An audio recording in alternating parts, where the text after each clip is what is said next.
Olá, pessoal! Estamos de volta ao PET volume 4 de Língua Portuguesa, semana 3, aqui para o terceiro ano. Vamos trabalhar com as estratégias argumentativas, lembrando aí que nós estamos trabalhando com uma estrutura para o Enem. Antes de iniciarmos, vocês já sabem, se inscrevam aqui no nosso canal, ativem as notificações para que vocês possam ficar por dentro de todas as aulas que forem postadas aqui. E também nos sigam nas nossas redes sociais para que vocês possam acompanhar de pertinho cada novidade que o Escola Online prepara para vocês.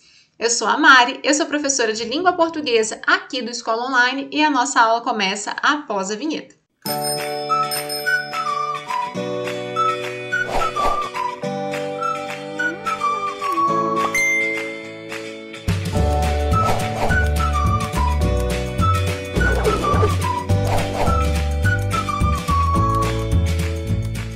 Estratégias argumentativas. Muito bem, pessoal. Na última semana, nós vimos uma sugestão de estrutura do desenvolvimento.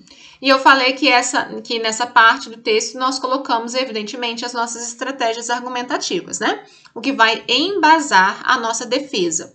Pois bem, agora iremos ver diversas estratégias argumentativas que vocês vão poder usar na redação de vocês, tá? Mecanismos que vão auxiliá-los na hora de produzir o texto. As estratégias argumentativas são meios com os quais você pode organizar a sua argumentação na produção, dando uma ideia mais embasada, tá? Você não precisa fazer uso de somente uma estratégia por parágrafo de desenvolvimento, mas deve tomar cuidado também com os excessos. 2 estratégias por parágrafo podem ser suficientes. Vejamos algumas delas aí, então. Primeiro, temos a exemplificação. Exemplificar é apresentar, vou marcar aqui. Exemplificar é apresentar um fato ou cenário que confirma, é um exemplo, né, gente? Confirma uma tese ou demonstra uma verdade.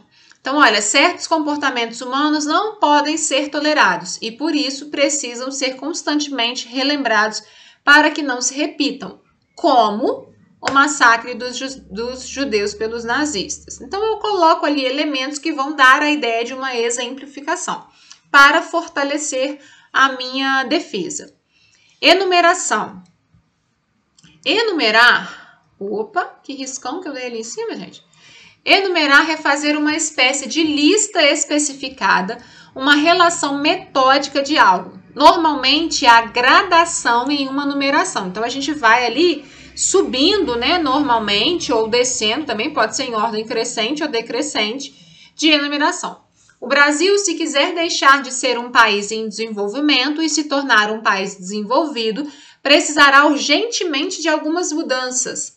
Investimento em educação, saúde, segurança, saneamento básico, emprego. Então, eu tenho uma série, tá, que vai enumerar aí todas as mudanças que o Brasil necessitaria para alcançar o objetivo de deixar de ser um país em desenvolvimento para se tornar um país desenvolvido. O fato histórico. A gente utiliza um fato da história, algum momento histórico, para ilustrar uma problematização feita. Tendenciosamente, a religião, principalmente a católica, sempre esteve envolvida com a política. Eu afirmei, tá? Essa é a minha defesa. Meu argumento. No golpe militar de 64, usei um fato histórico. A igreja esteve ao lado dos militares. Então, comprovando aí o que eu afirmei antes.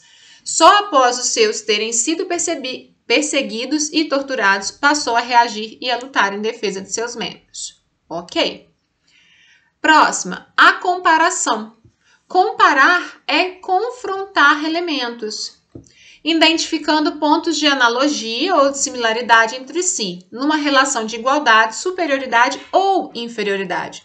Não há dúvidas de que os eventos esportivos nos países em desenvolvimento os ajudam a modificar seu cenário econômico e social. Assim como a África do Sul se beneficiou com o aumento de emprego e com o investimento em transporte, o mesmo ocorrerá no Brasil. Então, eu faço uma comparação do que pode acontecer no Brasil em analogia ao que aconteceu na África do Sul. Ok? Contraposição. Eu contraponho, né? Contrapor significa confrontar, pondo lado a lado certos elementos. Segundo uma enquete realizada pelo BVA para o Vespertino Le Parisien, 58% dos franceses são favoráveis ao casamento homossexual, ante 63% no ano passado. Por outro lado, 50% entre eles não são contrários à adoção homoparental, ante 56% no ano passado. Então, eu contraponho o mesmo dado em relação a um dado anterior, tá? Então, vamos supor, 58% dos franceses são favoráveis ao casamento homossexual, ante 63% no passado. Então, eu mostro, por exemplo, que agora, no momento atual, caiu um pouquinho essa porcentagem, ok? A causa e o efeito. A argumentatividade feita por meio da análise de causa de um fato e dos efeitos consequências dele. Muitos dos nossos atletas, ao longo de suas carreiras, precisam apelar para vaquinhas online e a ajuda de amigos e familiares para se manterem no esporte. Causa. Essa falta de estabilidade reflete no desempenho dos atletas nas suas competições. Efeito. Então, o fato, tá, de eles terem, né, de eles precisarem apelar para as vaquinhas online, traz como consequência, né, a reflexão, né, reflete no desempenho desses atletas nas competições. Muito bem. Dados estatísticos. Utilização de dados estatísticos de pesquisas publicados, então, por pesquisas de órgãos oficiais. É importante sempre apresentar a fonte de onde foi retirado esses dados, tá? Não dá para inventar um dado assim na cabeça da gente e colocar lá. O Vox Populi fez recentemente uma pesquisa de âmbito nacional. Deu o esperado. 48% dos entrevistados disseram simpatizar com algum partido. Então, eu tenho ali a fonte, foi do Vox Populi, esse dado foi retirado de lá. Então, é importante a gente apontar de onde a gente está utilizando esses dados. E definição. Definir é retratar, descrever, explicar algo em sua natureza. É mostrar o significado de algo. A definição pode ser objetiva ou subjetiva. Segundo Barbosa Filho, o amor é um sentimento sublime que supera os problemas e diferenças, resiste ao tempo e se fortalece com a distância. É a partir desse sentimento que muitas pessoas entregam suas vidas a favor de outras. Eu cito a pessoa e coloco ali uma definição que ela faz do amor, tá? Para, de repente, auxiliar aí na construção do meu texto. O argumento de autoridade. Uma autoridade pode ser uma pessoa ou até mesmo uma instituição, desde que tenha prestígio social, conhecimento, tá? Tal recurso é muito relevante na argumentação, é um dos mais usados, na verdade. De acordo com, não sei falar isso direito, não sei essa pronúncia, Durkheim, sei lá como é que fala, professora de português, ó, manda bem, ainda bem que vocês não têm que pronunciar isso, né, gente? O fato social é a maneira coletiva de agir e de pensar. Ao seguir essa linha de pensamento, observa-se que a preparação do preconceito religioso se encaixa na teoria do sociólogo, uma vez que se uma criança vive em uma família com esse comportamento, tende a adotá-lo também por conta da vivência em grupo. Então, olha, eu utilizo o argumento de autoridade, eu utilizo a afirmação que é feita pelo filósofo e eu a uso em benefício da minha defesa, ok? Contra-argumentação. Contra-argumentar é apresentar um argumento em contrário. Ou seja, expõe-se uma ideia para depois refutá-la, negando-a ou reduzindo a sua importância, a fim de mostrar que a tese defendida, a contra-argumentação, é melhor que a refutada. Muito se diz sobre a falta de possibilidades de permanência de pessoas mais pobres na universidade, tese refutada. No entanto, é importante que se saiba que com a criação e manutenção de políticas públicas e acesso à permanência no ensino superior, é possível vermos a história mudar, tese defendida, tá? Então, eu uso um mecanismo para comprovar aquilo que eu penso, tá? Um mecanismo de contra-argumentação com o objetivo de comprovar o meu posicionamento. Muito bem. Pergunta retórica. Na verdade, a pergunta retórica a gente já sabe que é aquela que não vai ter uma resposta. Na verdade, ela é colocada para fazer a gente começar a refletir. Então, a pergunta retórica é aquela que não exige uma resposta imediata, pois seu objetivo é provocar a reflexão. Então, ela é utilizada como mecanismo de argumentação justamente para fazer com que o leitor comece a ficar em dúvida também a respeito de algo e a refletir sobre esse algo.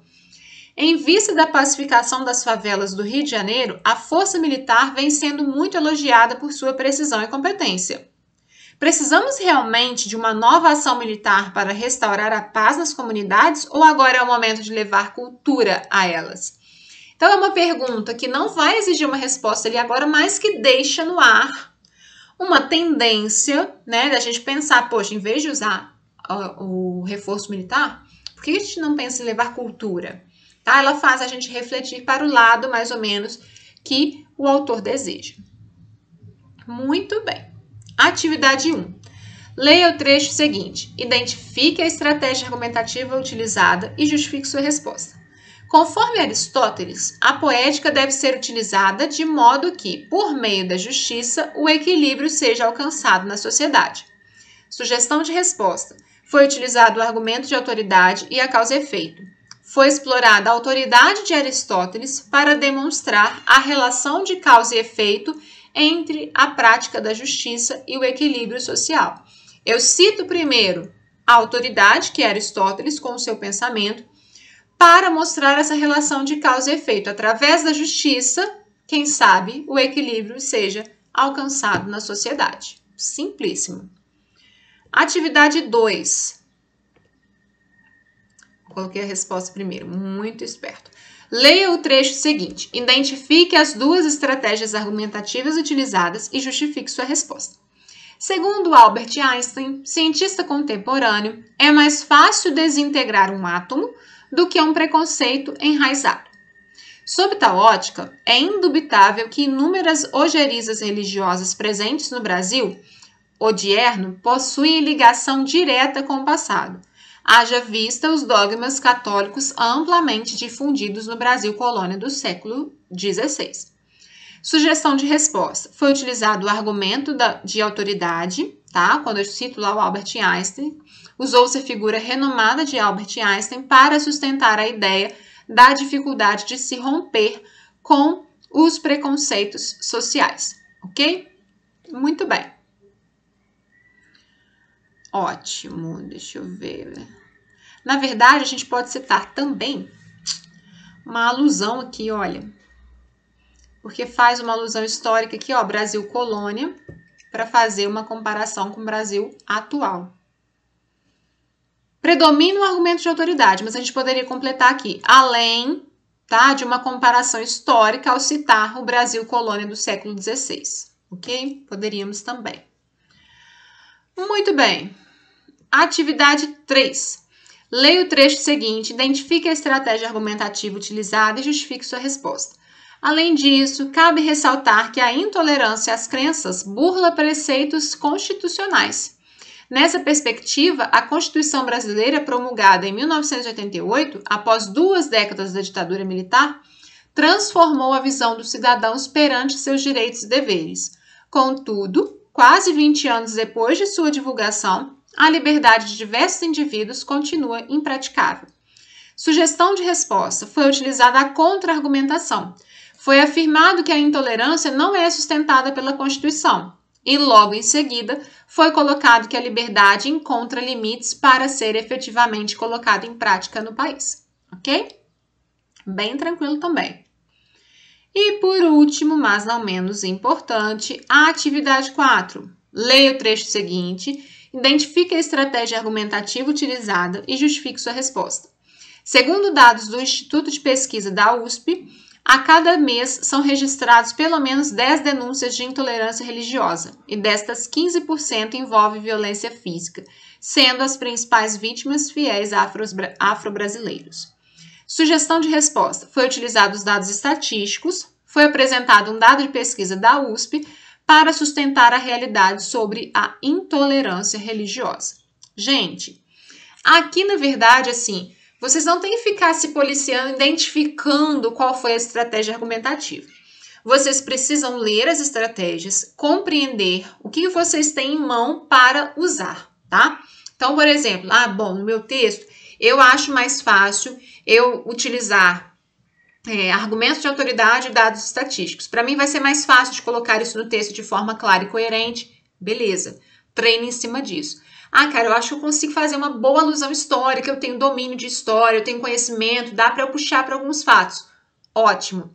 Vocês vão estudar essas estratégias de argumentação e trazer para vocês aquela que é mais fácil para colocar no seu texto, tá? É importante ter pelo menos 2 ou 3 em mente, estudar bastante, saber aplicar pelo menos 2 ou 3 para o seu texto também ficar com uma variedade de estratégias argumentativas, não ficar repetitivo, né? Se a gente usa, por exemplo, no parágrafo de desenvolvimento, usa lá no 2º parágrafo e no 3º parágrafo, só dado de pesquisa, a banca pode achar que você não tem uma riqueza aí de repertório, né, para colocar no seu texto. Então, seria interessante a gente ter essa variação, pelo menos 3. Fica bacana para você tentar encaixar qual que você acha melhor aí, cada um num parágrafo, ok? Então, seria isso para essa semana, beleza, pessoal? Vocês já sabem, se tiverem gostado, deixem um like de vocês aqui, deixem os comentários, qualquer dúvida que tiverem, pode colocar aqui que eu venho e respondo vocês depois, ok? Nós nos vemos então na próxima semana. Até lá, pessoal!